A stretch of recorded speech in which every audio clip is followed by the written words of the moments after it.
Shalom, selamat pagi saudaraku. Renungan pagi untuk membuka hati, mengawali hari, melangkahkan kaki berjalan bersama dengan Tuhan. Macet adalah hal yang mungkin sudah biasa kita hadapi setiap hari. Macet umumnya terjadi karena banyaknya pengendara lain yang tidak mau mengalah, sehingga mereka memaksakan kendaraannya untuk lewat.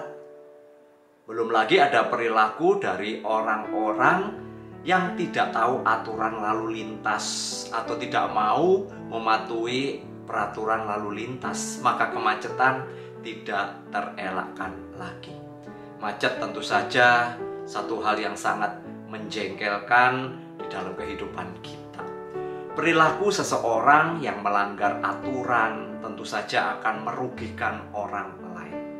Orang-orang seperti ini lebih memikirkan kepentingan dirinya sendiri daripada orang lain. Saat seseorang berpikir untuk dirinya sendiri, maka ia sering mengabaikan kepentingan orang lain, bahkan keselamatan orang lain. Lihat saja di tengah kemacetan yang sedang terjadi. Ada orang-orang yang merasa ini jalannya sehingga harus diutamakan, meskipun ia harus melanggar aturan. Dan celakanya ketika ia ditegur, ia malah marah, lebih galak dan lebih arogan. Tentu Anda pernah mengalami hal seperti ini, bukan? Dalam kitab Bilangan 22 dikisahkan Bileam marah kepada keledainya sehingga ia memukul keledainya sampai 3 kali. Saat ketiga kalinya itulah sang keledai tiba-tiba bisa berbicara kepada Bileam dengan berkata, "Apakah yang kulakukan kepadamu sampai engkau memukul aku 3 kali? Bukankah aku ini keledaimu yang kau tunggangi selama hidupmu sampai sekarang? Pernahkah aku berbuat demikian kepadamu?" Keledai Bileam menyimpang dari jalan karena sang keledai melihat malaikat Tuhan sedang berdiri di jalan. Sementara Bileam tidak melihat ada malaikat. Bileam menjadi marah karena menganggap keledainya itu berulah.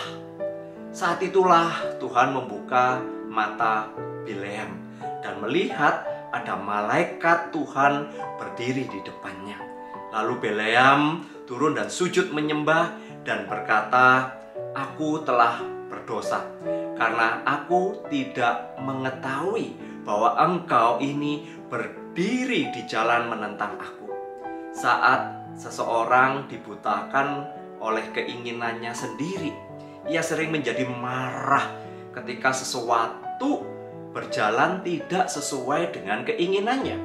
Ia menjadi emosi dan bersikap kasar, bahkan di dalam kata-katanya ataupun juga di dalam tindakannya. Seseorang yang dibutakan oleh keinginannya sering membuatnya tidak bisa berpikir secara rasional, berpikir secara logis dan sehat. Maka ia akan melihat apa yang menghalanginya dianggap sebagai bentuk perlawanan terhadap dirinya. Mari kita memasuki minggu ini dengan belajar untuk mengendalikan setiap keinginan yang ada di dalam diri kita. Jika keinginan itu lebih cenderung untuk kepentingan dan kepuasan diri kita sendiri, maka kita harus berani untuk meninggalkannya. Sebab kita bisa merugikan dan melukai orang lain. Firman Tuhan hari ini berkata, "Keinginan orang baik selalu menghasilkan yang baik, tapi yang dapat diharapkan oleh orang yang jahat hanyalah kemarahan." Amsal 11 ayat 23 dalam terjemahan bahasa Indonesia sehari-hari. Sekali lagi, keinginan orang baik selalu menghasilkan yang baik, tapi yang dapat diharapkan oleh orang yang jahat hanyalah kemarahan. Mari kita boleh memiliki keinginan yang baik pada hari ini, supaya menghasilkan yang baik, yaitu menjadi berkat bagi orang lain. Tinggalkan keinginan jahat, sebab hal ini adalah dosa dan jahat di mata Tuhan. Tentu saja keinginan yang jahat akan melukai orang lain. Mari belajar untuk mengendalikan keinginan kita. Mari kita berdoa.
Tuhan, terima kasih firman-Mu mengajarkan kepada kami keinginan yang baik tentu saja akan menghasilkan hal yang baik.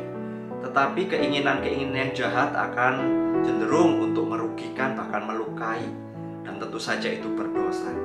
Hari ini kami diingatkan supaya kami memiliki keinginan yang baik, hidup menjadi berkat bagi orang lain. Tolong kami, mampukan kami, kuasa Roh Kudus akan membimbing kami. Terpujilah Engkau, hanya di dalam nama Tuhan Yesus Kristus kami sudah berdoa. Mari kita melanjutkan perjalanan hidup kita pada hari ini. Mulailah dengan berpikir yang baik, lakukan yang baik, dan biarlah itu menjadi kemuliaan bagi nama Tuhan. Berkat dari Allah Bapa, Tuhan Yesus dan Roh Kudus menyertai perjalanan hari ini sampai selama-lamanya. Amin.